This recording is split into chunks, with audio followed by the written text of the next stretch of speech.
La campagne ISF s'annonce mouvementée cette année. On ne sait pas très bien à quelle sauce les assujettis vont être mangés. C'est l'objet de la discussion de la loi de finances qui s'annonce au cours des prochaines semaines.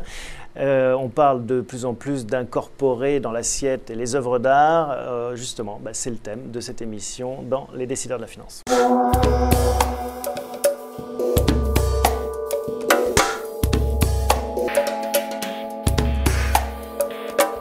Un décideur de la finance consacré à l'ISF avec deux invités, Laurent Strichard. Bonjour Laurent.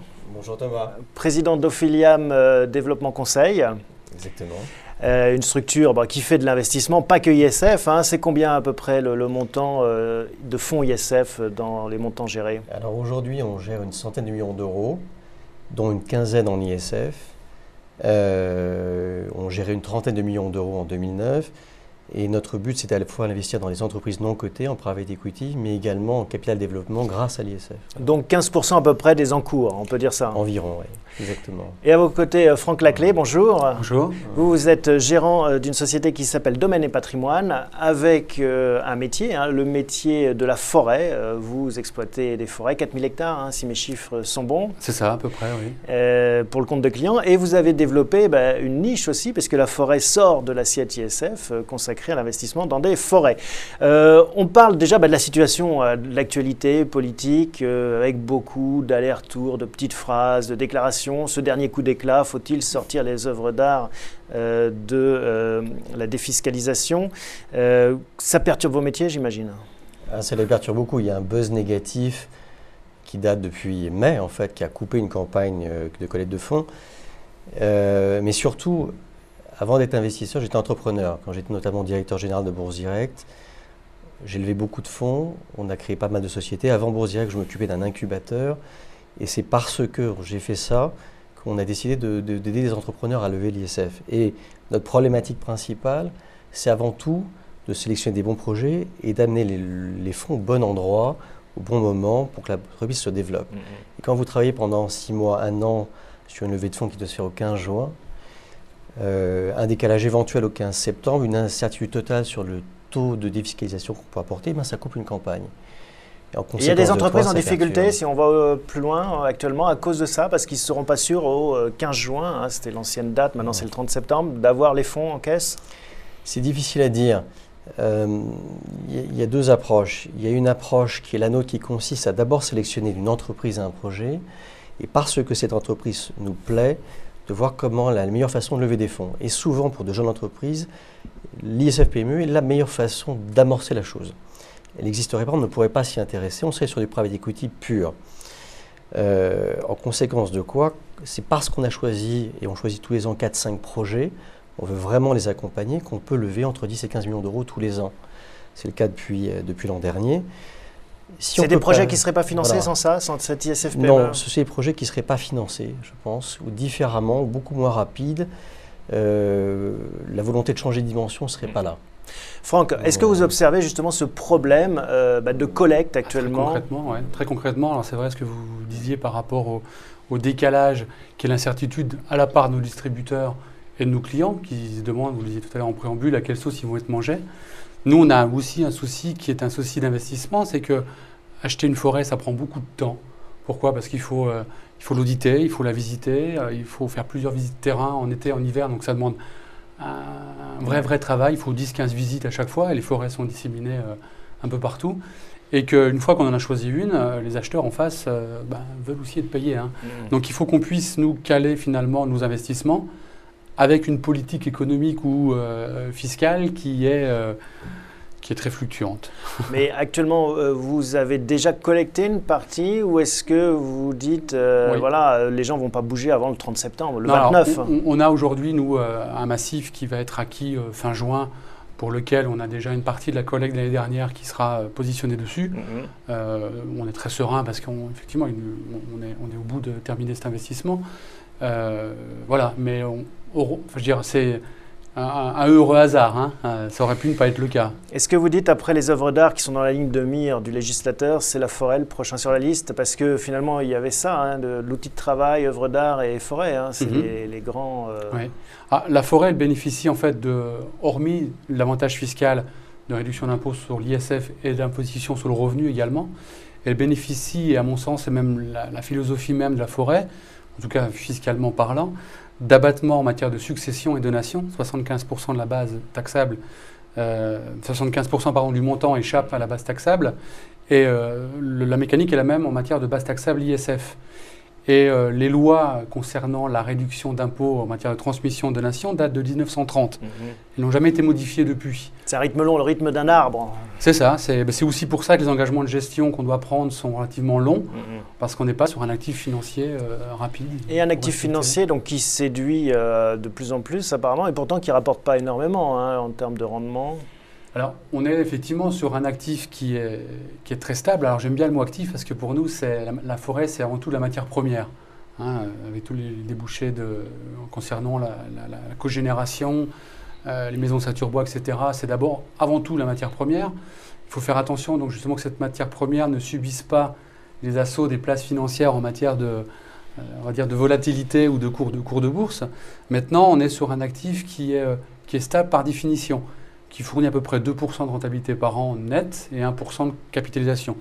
Donc c'est une valeur refuge quoi, quelque part en fait, hein, pour un investisseur. Le fait qu'il y ait ce changement de règles du jeu, cette instabilité finalement législative, c'est quelque chose que vous comprenez ou non, vous avez du mal à... Moi, pour ma part, c'est quelque chose que j'ai beaucoup de mal à... J'entends, mais je ne le comprends absolument pas. À mon avis, il faudrait faire ce qu'a fait un gouvernement récemment, c'est d'avoir une loi de finances avec un engagement sur 2 ans, notamment pour les entreprises. C'est le gouvernement israélien qui a lancé ça. Le gouvernement israélien a fait ça dans la crise et le pays n'a pas connu la crise en tant que telle, avec une croissance de l'ordre de 4 à 5%, une stabilité économique totale et des engagements sur 2 ans de réduction d'impôts, de fiscalité pour les entreprises. C'est assez étonnant. Complètement à l'opposé de ce qu'on vit nous. Ouais. Donc ce que vous dites, ce qui manque, hein, c'est du long terme, de la visibilité, de la stabilité, quelles que soient les règles, à la limite, voilà, qu'on soit à 75%, 50%, 25%, voire 0%, ce qu'il faut, c'est une visibilité. Une vision claire. Et ce que vous disiez tout à l'heure par rapport à la forêt qui est un cycle long, pourquoi finalement la forêt nous apprend beaucoup de choses aussi, le naturel. C'est que d'une action qu'on mène aujourd'hui, on en aura les fruits dans 6, 7, 8 ou 10 ans.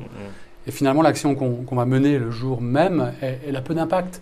Il n'y a pas de retour Les politiques immédiat. devraient aller se promener plus souvent en forêt. Peut-être. Elles vont en tout cas avoir le recul de le faire pendant quelques années parce que les impacts sur l'environnement sont assez à long terme. Et c'est vrai que quand on a un actif qui est très stable et sur un cycle de gestion assez long, de changer tous les 4-5 ans, c'est impossible. Quoi. Enfin, on n'investit pas dans une PME pour 5 ans, hein, qui est la durée minimum de conservation, 5 ans et demi. Tous nos projets, on les fait et on souhaiterait les faire même s'il n'y avait pas l'ISF. Et on a une vision plutôt à 10 ans. Et on imagine dès aujourd'hui ce qui se passera dans 5 ans et demi quand un certain nombre de gens voudront sortir, ce qui est la règle du jeu, pour leur proposer d'autres solutions de développement. Mais au-delà de ce problème de visibilité dans la durée, le deuxième vrai problème, c'est l'accumulation des contraintes. Déjà, monter une entreprise, c'est une course d'obstacles. C'est des haies et il faut les prendre dans le bon sens. Parce que si on les prend, même on a beau connaître le nombre de haies, si on ne les prend pas dans le bon sens, on est mort. Les contraintes qui s'ajoutent chaque année font que c'est de plus en plus compliqué. C'est-à-dire que quand quelque chose marche bien, par exemple l'an dernier, il y a un certain nombre de sujets, d'investissements qui ont bien marché. Je ne parle pas des abus, je ne veux même pas en parler, il y a toujours des abus dans toute chose. Et abus ne fait pas forcément une loi généraliste. Un certain nombre de projets qui marchent bien. Quand ça marche trop bien, un certain nombre d'hommes politiques, d'intervenants catégorie haute, disent il faut rajouter une barrière. Donc il faut rajouter une règle de salarié, il faut rajouter un délai plus court, etc. etc.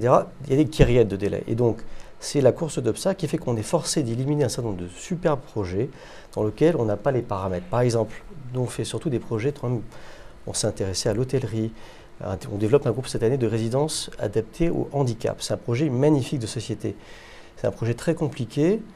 Il y a d'autres projets qu'on a dû éliminer parce que la seule façon de le monter, c'est d'être certain, comme capitaliste, de pouvoir faire un premier tour de financement, puis un deuxième tour si on valide la première phase du business plan, puis un troisième tour. On ne peut pas forcer. C'est ça, on est forcé que tout l'argent soit investi au 15 juin, ou peut-être demain au 15 septembre, etc., etc. Donc ces contraintes sont la deuxième difficulté en dehors de l'instabilité, du manque de visibilité. Bon, on retient en tout cas l'idée d'une loi de finances sur 2 ans qui semble une bonne idée. Appréciable. Oui, non, mais c'est vrai. Espérons que cette émission sera vue à l'Assemblée.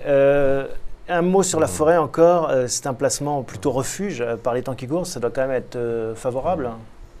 Ah oui, alors c'est vrai encore une fois, nous on n'a pas, vous parliez tout à l'heure de logique d'entrepreneur, notre logique à nous, elle est aussi là, c'est-à-dire qu'on parle de la forêt comme la matière première. Pourquoi? Parce que on a besoin derrière d'avoir des vrais projets, par une maison de Saturbois, de cogénération, c'est des vrais projets d'ensemble.